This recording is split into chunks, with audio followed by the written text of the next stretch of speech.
Good morning, good afternoon, good evening, wherever you are and whatever time you're listening to this. My name is Jessica Graham. I am the Community Development Manager for the Downtown West Project here in San Jose.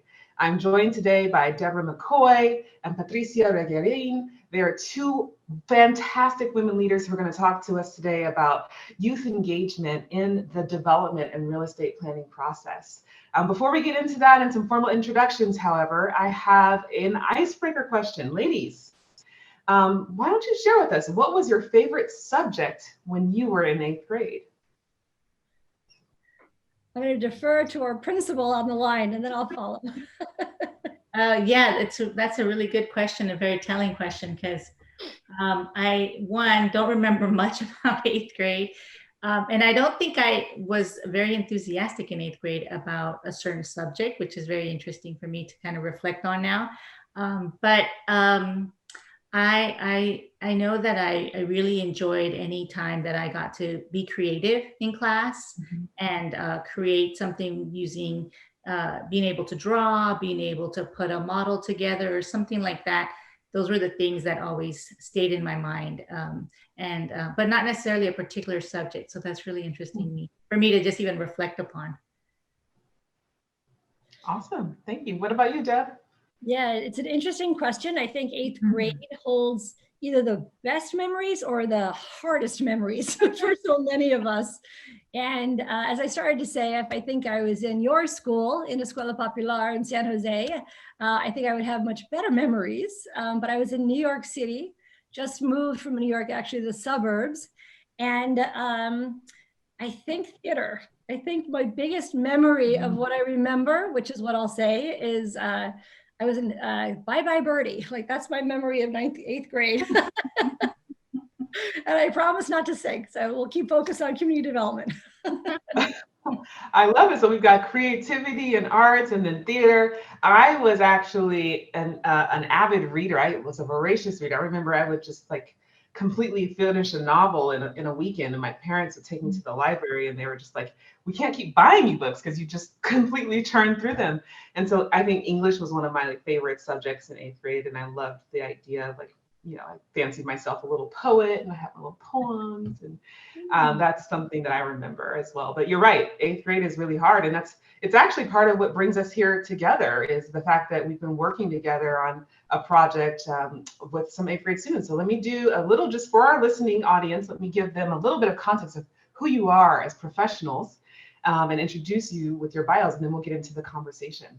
Patricia Reguerin is Executive Director of Escuela Popular, and she oversees the operations, academics, and organizational development of 4 specialized programs. Education has played an immense role in her life as a student and educator. Patricia was born in Bolivia. She migrated with her family to the United States when she was 5 years old. Her experience as an English learner and immigrant student gave birth to her passion for equity in education. And of course, Patricia earned her master's in bilingual and bicultural education from Columbia University. Before joining Escuela Popular, she worked as a bilingual elementary school teacher and a migrant education resource teacher. Soon after completing her bachelor's degree in sociology and bilingual multiple subject credential from UC Santa Cruz, Patricia brings over 29 years of educational leadership experience. And as the daughter of an innovative, fearless, dedicated educator, Lydia Reguerin, Patricia witnessed firsthand the birth of Escuela Popular and is proud to keep her mother's legacy alive and thriving. So welcome, Patricia. Thank you so much for joining us for this conversation. Thank you. We also have with us Deborah McKoy, the Executive Director and founder of the UC Berkeley Center for Cities and Schools at the Institute of Urban and Regional Development, and an adjunct professor in the Department of City and Regional Planning and the Graduate School of Education. Deborah's research and teaching focuses on the intersection of educational reform, urban and metropolitan planning, community development, and public policy. Central to her work is the critical role young people play in urban and metropolitan change and transformation. For over 2 decades, Deborah's work has bridged the worlds of research, policy, and practice, including a wide range of professional experiences, including work with the U.S. Department of Housing and Urban Development, also known as HUD, the New York City Housing Authority, and consultant to the United Nations Education for All initiative. So, ladies, heavy hitters here. Thank you so much for giving us some of your time and welcome. We really appreciate the opportunity to learn from you and to partner with you as a part of the Downtown West Project. So, my first question is actually for Deborah. So, Deborah, please tell us, for people who may not know, what is YPlan? Sure, thank you. And I didn't know you went to Columbia, so it's another point of connection. I love New York. Yeah, great, third generation New Yorker. 25 years out here though, so pretty grounded in California now. So YPlan is a civic learning initiative that engages young people in city planning and social change. It's an acronym. We say it's Youth, Plan, Learn, Act Now. But perhaps more importantly, we say it's a pun. It's a pun for YPlan, right? Why do we engage young people as critical actors in our communities for today and for the future? Young people are asked to consider, why are conditions the way they are today, right? Why are things so different, especially in San Jose, on one block, and so profoundly different on the other? Questions that your young people at Escuela Popular took up so brilliantly just last week, Patricia. And then I'll end by saying YPlan's critical thing is not only asking the question of why, but why not? Why not propose brilliant, insightful, imaginative ideas for our city's future? That's I got goosebumps. Yes, why not? And so my next question for Patricia, what is Escuela Popular for those who may not have had an opportunity to meet with the legacy of your community there? Yeah, thank you. And thank you for having us here and just being able to share with others and many people that we probably wouldn't be able to share with our work together and the work that we're very passionate about. So Escuela Popular is, just a real magical place. It was founded in 1986, and it was founded by my mother, who at that time was an educator in different levels of education, had done middle school, high school, and at that time was at teaching ESL classes at De Anza College. And everywhere she taught, she just always saw that there was a gap. There was something missing, particularly for English learners, particularly Latino students. And so she was always on a quest to figure that out. And many times she'd come home pretty frustrated. And one day my brother told her, "Hey, Mom, why don't you start your own school? You're always coming home so upset about how things are being done in school." And she said, "All right." And if you knew my mom, the way that she was, the next day she went to the local church and asked if she could teach ESL classes in the evenings. It was a Spanish-speaking Methodist church. So the pastor said, "I'll be your first student." And the first day she had about 15 students, second day was 50, third day was 150 students coming. And it was really where there was a need in East San Jose that immigrant families had to learn English, to be in an environment that understood the circumstances that they were in and was willing to support them. And as my mom would say, there's no obstacles. We're going to it's our job to remove the obstacles for the students. So if classes needed to be at 6 a.m. On the weekdays and weekends, she would teach at 6 a.m.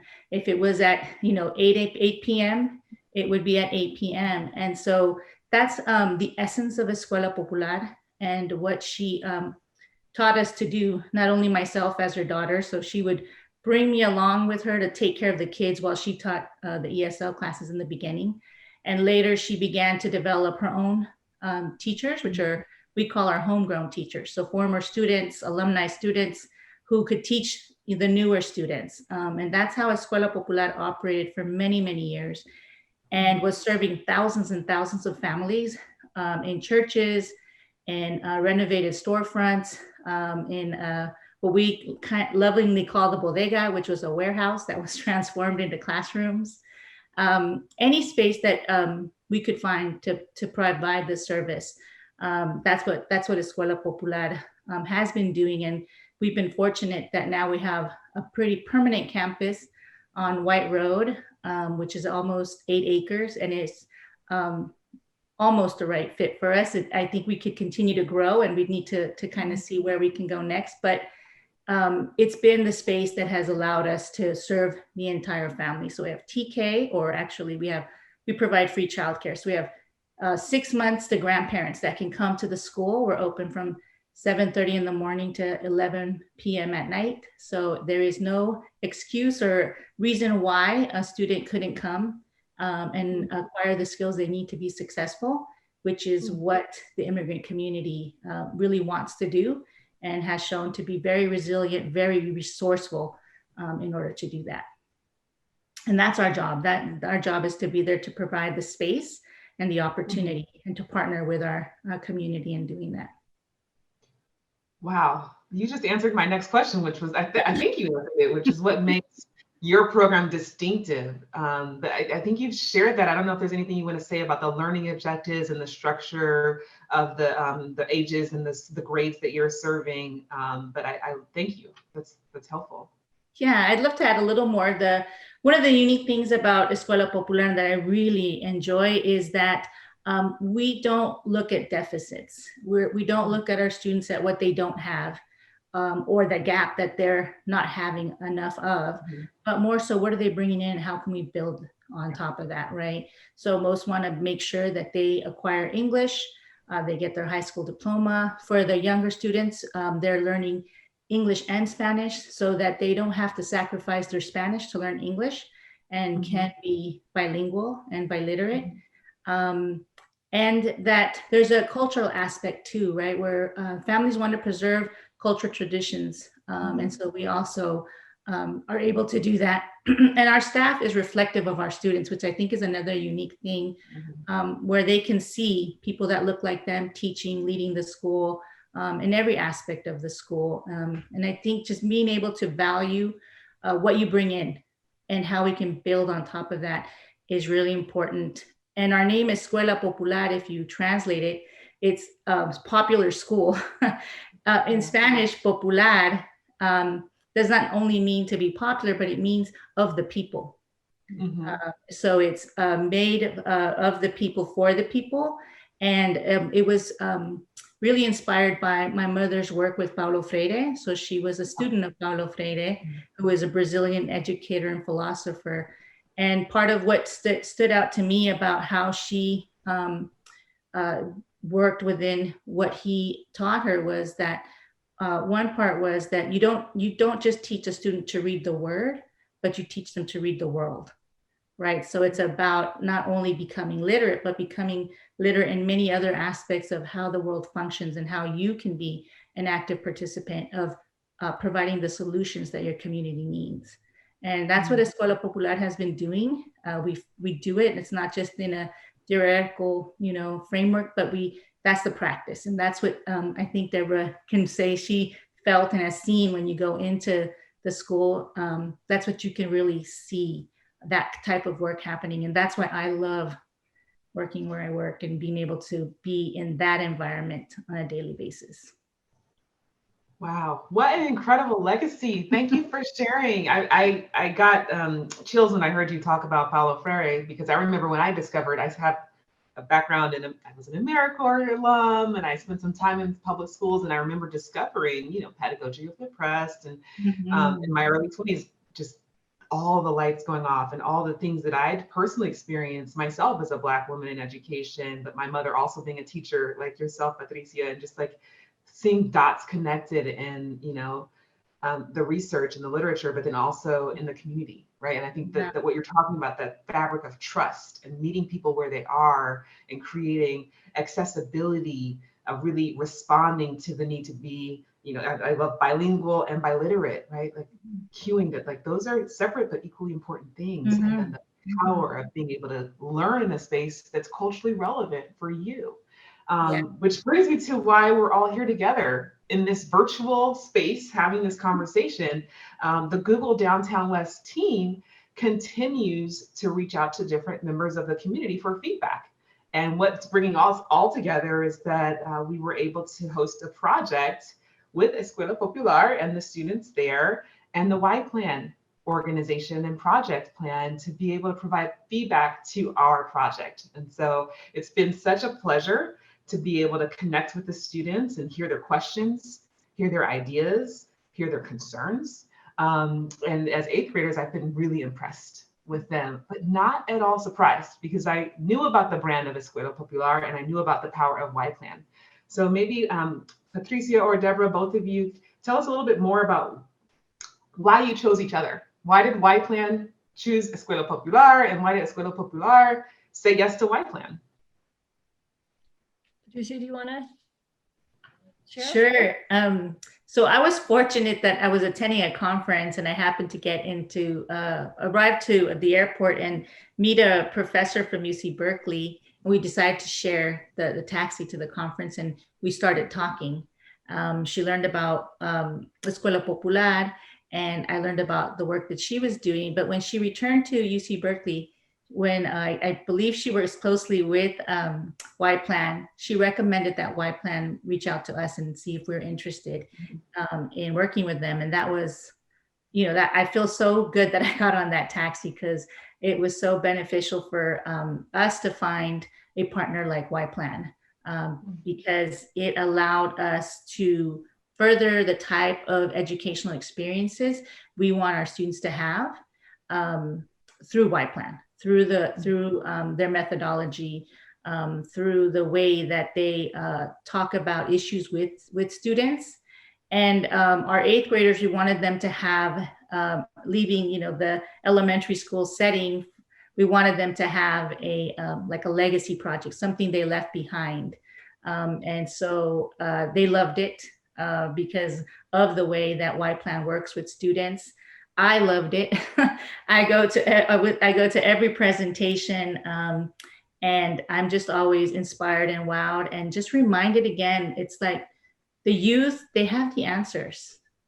And if we're not listening, we're missing it. We're missing out and we're spending resource and energy in trying to figure out something that they can point out to us very clearly. And every single time they've done that for me, they've pointed out very clearly where I should be focusing my attention and resource towards if we want to tackle any type of problem or have a different perspective on a problem. And so that's been why since the first time we did it, we're like, we're never stopping this. We've got to do this forever. And we're fortunate that YPlan also liked working with us. So we keep it going. And I could add and kind of tie a couple of strings together that you've so eloquently talked about, Patricia. Starting with how you, and kind of make the connection to your pedagogical belief in Escuela Popular to what we're trying to do in communities. And I believe is the essence of what you're trying to do in San Jose West and downtown West, which is to really have an asset-driven approach. And I think that the collaboration between the three of us right now in really understanding a new way of thinking about community engagement, right? That it's not just going as an expert, having, come have speakers come in, or come have young people tell us what to do. It's the forming of this kind of conversation, which we call at Berkeley an intergenerational community of practice, right? And we try to turn community development on its head in the sense that no one of us are the expert. And I think what's so amazing about working with your eighth graders is that when they're given the tools, and YPlan is just a methodology. It's available to any community that wants to do it, really, right? It brings us together to work together. And that in learning, not coming as experts, but really bringing expertise, all of a sudden, eighth graders are able to share their unique understanding of the place, including their questions. And I'm glad you called that out, Jessica, right? It's not just their answers, it's really the questions that they ask that we in planning and development need to better understand, right? So we come together, we learn from and with each other, right? The best thing is when young people have had a chance to not just be asked a quick, I was in New York City Community Development and New York Housing Authority. I don't think there's a bigger bureaucracy trying to do development than New York Housing Authority, right? Huge. I think it's the fourth largest landowner in New York, right? And we would go out and do development, but always come out with the answers already known, right? And I honestly think 90% of engagement is that we have to go get young people. It's a requirement. It's very different when you approach community engagement with that same learning mindset that Mhm. Paulo Freire brings to Escuela Popular, right? The notion that we are there to learn from and with each other, and that by doing so, we're going to generate new ideas and new inspirations for the future that we never even thought of. And young people bring a spark of creativity, a calling for justice, like they did on Friday, right? It's not just wanting new sports equipment. We want to address homelessness. We have to address homelessness. We have to have the jobs so that we can afford to stay when a community gets better, right? And I could talk for a couple more hours, so I'll pause there. But I really love the parallels between the approach, the educational approach, the commitment to community in your work, in both of your works. Wow, thanks for sharing that, Devin. I mean, what a great context to share in seeing like multiple neighborhoods and different parts of our nation and different decades of people really creating the future and centering in what's worked in the past and perhaps what hasn't.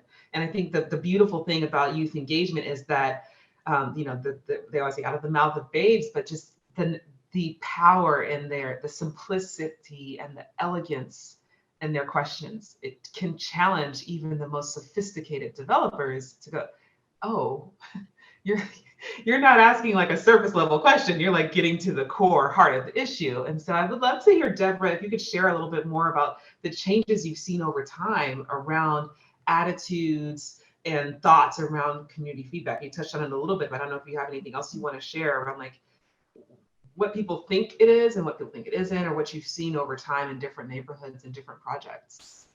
In community engagement in particular, or community engagement with young people? With young people, yeah, or both.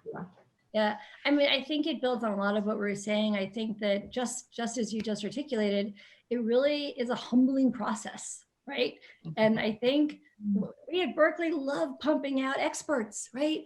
Planners, designers, right, that go out there with the answers. And I think what engagement with young people invites is a far more humble process, right? That notion of going from the expert to bringing expertise and to listening, right? And I think it also frees adults, if you will, to not feel the need to have all the answers, but really invites us as adults, to sit back and just reimagine another way of imagining the communities, right? That it's humbling when we realize that young people's lived experience, right? Not only what they're doing at school, but how do they get to school, right? What is transportation? How do they navigate transportation in their lives? What happens after school when they leave, right? What are the ways that engage them in positive things, right? So that they feel included in a community. I think one of the most beautiful things that was spoken about, and there were so many eloquent things spoken about on just last Friday with 8th graders, was the notion about sports. And I'm not a sports person. A lot of people on my team are. But not only saying that sports were important, but they're important because they build community across neighborhoods, across ages, right? And they tied it back to today and the sense of isolation that so many young people have, right? And so they were able to look at their experience today and imagine, well, maybe we could have greater connection with San Jose West, with downtown San Jose West over here in East, right? And so I think it just invites a different blueprint to understanding of place and the transformative potential of placemaking with young people. Love it. Yeah. Because I think that as I was listening to you, Deborah, you reminded me, and I think it's very important to note that the feedback that was gotten from the students wasn't by accident. It wasn't just by calling a meeting and pulling them together. There was a lot of work that they were engaged in to be able to come to those conclusions. And that's the beauty of YPlan and their methodology, that it has, I believe, a very clean, crisp way to engage young people in order to be able to give this type of feedback. You wouldn't just get it if you pulled them together. And I agree with you. Oftentimes there's community meetings and all this, and we're not really, there's no substance to it because we haven't had the opportunity to go through a process like the 8th graders did of, researching and looking things up and surveying people and all the things that they did. And I believe that's missing, and that to get true feedback, we need to note that needs to happen. And I'm really glad that YPlan is able to do that with our students, and that Google decided to also do that, to not just, have a community meeting, but to get some real in-depth feedback from the young people. Yes. And I do want to go on record and say our team was very excited about being able to hear from the students and understood the importance of this process, right? Like you said, it wasn't just like a day or an afternoon. They spent measured time over the course of the semester preparing for this. And it was the highlight of everyone's week, really. Like, oh, we have the YPlan students. We're going to hear from the Escuela Popular students. And I think even the connection between sports and community, and also they made a connection between sports and mental health. Yeah. Which I thought that's come up a lot this past year with COVID, all of the reckoning that our nation has done around racial injustice and like what we need to do to heal and restore. I think that mental health piece was also really profound for our team, because it's, I think the students said something like, it's fun and it's good for your body, but it's also good for your mind, right? Mm-hmm. And I thought true words have never been spoken. I want to give both of you really the last word as we kind of bring this to a close. How can people support your work, right? For those who may be listening to this conversation and going, I want to get involved with Escuela Popular, or I want to make sure to find out what the next YPlan project is. Give us a little bit of feedback around how an individual might support this really important work that you're both leading. That's a good question. I think in general, what I would look for and like to see more of is these type of partnerships. They're really true, authentic partnerships that take time.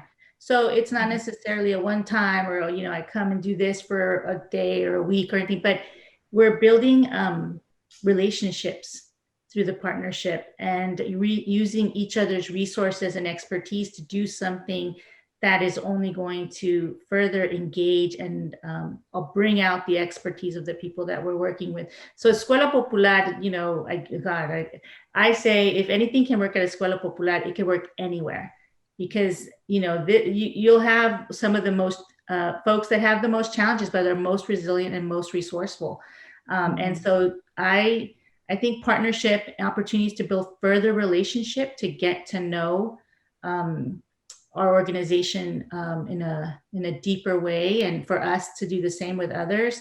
And I believe we can really, through those partnerships and relationships, transform many and solve many of the potential problems that we face all the time. And I just want to comment too that one of the big things that I took away that I was like, oh, wow, how did I not see this? From the 8th graders was just about how they spoke about homelessness. I think we're used to like clean up and they're in my, in the freeway but they said about caring, taking, looking at it from a place of caring. How can we do this in a more caring way? And I'm like, yeah, duh. So I just love it. But again, it comes through this opportunity to build relationship, to listen and to learn. That's great. It was, we work with a lot of different young people and communities. And one, I want to call out the fact that they had data that collected over 400 surveys, right? Which is a pretty darn good data point I'm a researcher. That was incredible about the depth of their work and the quality of their work. But it was also about this notion of being invited to come to the table. And I think that most young people, we actually don't go after school for the most part. We mostly go inside of school classrooms or work with folks because of the notion that you don't want to be lucky enough to have an after school, and there's sort of self-selection, right? So we really try to make communities and schools recognize this power and possibility everywhere. And so I think what I would invite anyone listening to this or partners in the future is just trust that this is really possible, and then give it a try. This isn't the type of work for experts. This is for all of us just to say, I don't have the answers, right? It's amazing. Like, what a shift, and say, I really need young people's help. and come with sincerity, right? We often say that to young people, and a lot of people don't stick, A, they don't stick around for the answer, and B, young people know when you're sincere, right? When you're sincerely asking questions that you want to understand. And I think that's why the young people felt so good about last Friday, is they felt listened to. And they didn't have to present the answers. A genuine conversation is so important. So getting back to what we're doing, we're actually at a point after doing this for really over 2 decades now, which is kind of crazy, and across the country and the globe, is really to try to make materials and stories and this type of work accessible to everybody. And tell us your stories. Go to our website. It's at Berkeley, YPlan, Center for Cities and Schools. Again, YPlan is just the methodology. It's not a program. And we say that because it really is something adaptable to any community in any classroom. And so I would say, continuing to learn together. Let's keep learning together how to keep getting cities right. It's not a fixed point. It's an ongoing conversation that can be truly transformative. And I'm always humbled at this work. I'm always learning. I'm like, wow, I don't work with a lot of companies. It's really interesting working with Google. It's very different from a lot of the developers that not developers, but cities and stuff. And that's what makes it exciting, right? So anyway, thank you for this opportunity. Patricia, you are such a hero to all of us, and in the light that you bring to the communities. And, Jess, you and your team have been great, stepping up and saying, we want to hear from young people, and sticking around for the discomfort of not knowing what you're going to get. I think that's always hard. We're like, you don't really know until you are engaged in conversation with young people what that process is. And so absolutely. Thank you so much. They are truly the future. They're the present right now, because they are informing the plans right now. And they're the people who are going to be living and working and residing in this neighborhood in the future. So who better to influence that than the people who will be here? Thank you, both of you. I look forward to continuing the conversation. Our project is a very long-range project, and so we look forward to making an opportunity for us to continue this type of work in the future. Have a great rest of your afternoons. And for those who listened, thank you. We'll see you soon. Thank you both.